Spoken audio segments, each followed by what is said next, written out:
Bonjour à Serge Latouche, c'est un grand plaisir de vous accueillir dans ce petit corner philosophique avant votre conférence qui va se dérouler cet après-midi sur les thèmes de la frugalité. Vous allez nous expliquer comment le paradoxe de l'abondance frugale peut nous aider à sortir de l'impasse de la crise générée par la société du consommation sauvage. Est-ce que cela est correct? Absolument.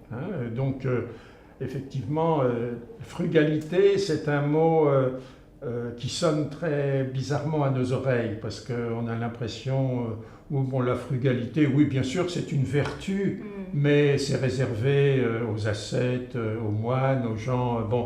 alors que dans toutes les sociétés prémodernes, et les sociétés non occidentales, effectivement, c'est une chose qui va de soi, c'est-à-dire l'idée que pour vivre bien, il faut savoir se limiter. Alors notre société moderne s'est construite en fait sur la démesure. On a complètement renversé, à partir du XVIe, XVIIIe siècle, complètement renversé la morale traditionnelle qui était basée sur la discipline, les vertus exaltées, et on a développé on a encouragé les passions tristes, c'est-à-dire la recherche du maximum, gagner toujours plus, toujours, même comme les Jeux Olympiques, aller toujours plus loin, plus haut, plus vite, plus fort, etc. Et seulement le problème, c'est que nous vivons sur une planète limitée et que ce système, cette triple limitation de la production, de la consommation et du gaspillage des ressources naturelles et de la production des déchets, nous amène aujourd'hui à la fin du pétrole, au changement climatique, à tous les dérèglements possibles. Nous sommes arrivés, nous avons épuisé notre dot.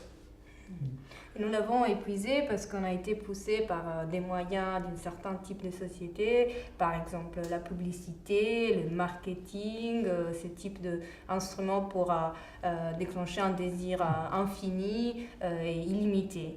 Mais vous nous expliquez aussi qu'il y a des gens, il y a des entières villes qui se rebellent à cette loi de l'excès et qui se présentent comme des villes de transition. Qu'est-ce que ça veut dire cela? Alors nous sommes maintenant, depuis déjà longtemps, depuis au moins 1962, la première alarme qui a été tirée par scientifique américaine Rachel Carson avec Le Printemps silencieux, qui a été un best-seller mondial. Puis ensuite, on a eu le premier rapport au Club de Rome. On sait que ça nous a bien appris que ça ne pouvait pas continuer comme ça. Seulement, la machine infernale, elle est lancée et elle continue. Mais de plus en plus de gens sont conscients effectivement qu'on est arrivé au bout et cherchent à sortir en quelque sorte du bolide qui n'a plus de pilote et qui va à toute allure pour se fracasser. Alors c'est une initiative, donc les villes en transition, c'est une initiative qui est née d'abord en Irlande mais qui s'est développée en Angleterre à partir c'est pas un hasard d'ailleurs, l'initiative a été faite par un professeur de permaculture. Permaculture, c'est synthèse de culture permanente, donc d'agriculture durable. Et ils ont au centre ce concept qui est peu connu jusqu'à présent, qui devient de plus en plus à la mode, la résilience. Donc il faut construire la résilience. C'est la capacité d'un système, soit un système physique, soit un système biologique, donc un écosystème, de supporter les chocs et de rebondir après des agressions. Et donc, les sociétés humaines sont des écosystèmes. Nous sommes, à l'heure actuelle, nous avons des chocs qui sont déjà en partie arrivés, en tout cas de plus en plus prévisibles, la fin du pétrole, la fin des énergies fossiles, le changement climatique, la montée des océans. Donc, une communauté, une famille, même un individu peut se demander comment il va affronter ces chocs et comment il va réagir. Alors on sait déjà que les Hollandais se préparent à la montée de l'eau et font des digues, etc. Alors ces villes, un certain nombre de villes, la première Totnes en Angleterre, dans le Kent, je crois.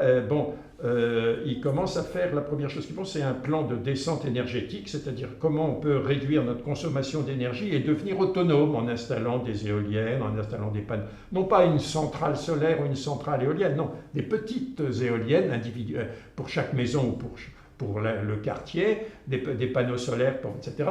Et ensuite, comment est-ce qu'on va survivre?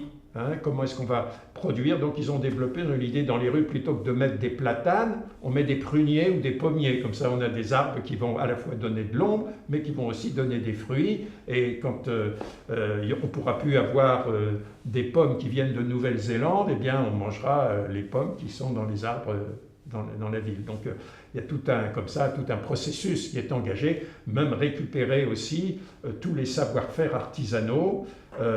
Probablement, dans l'avenir, il faudra s'habituer à avoir un frigidaire pour la vie. Et donc, il faudra réparer indéfiniment le frigidaire, réparer le computer, réparer tout ça. Et pour ça, il faut avoir des gens capables de le faire, tout un néo-artisanat à inventer.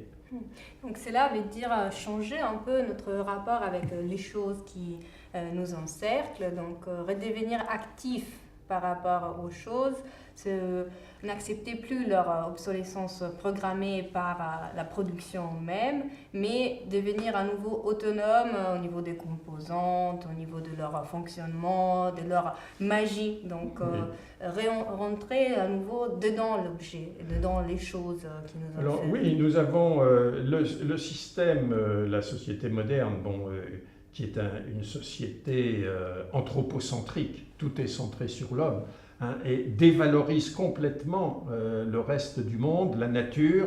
Puis je fais de l'idée que la nature, c'est un ensemble de matières premières et une poubelle. Donc nous devons voir qu'effectivement, la matière première, c'est la matière première de notre vie, que nous vivons en symbiose avec la nature, que les animaux, bien sûr, les animaux sont... Quand on voit comment est traité l'animal dans l'élevage industriel, c'est vraiment scandaleux. Nous avons rompu l'alliance naturelle avec les animaux, avec les plantes, et nous devons donc retrouver un minimum de respect, y compris avec les objets inanimés qui sont le fruit de la production de la nature et du travail de l'homme. Et donc en même temps, en respectant la nature, c'est aussi l'homme qu'on respecte, parce que cette nature, elle est travaillée par l'homme, elle est utilisée par l'homme, c'est l'ouvrier, l'artisan, etc. Et même les machines sont des produits de la nature et du travail humain. C'est très intéressant, on a beaucoup de chance d'avoir l'occasion de vous écouter plus longtemps tout à l'heure. Pour l'instant, je vous remercie beaucoup. Merci à vous.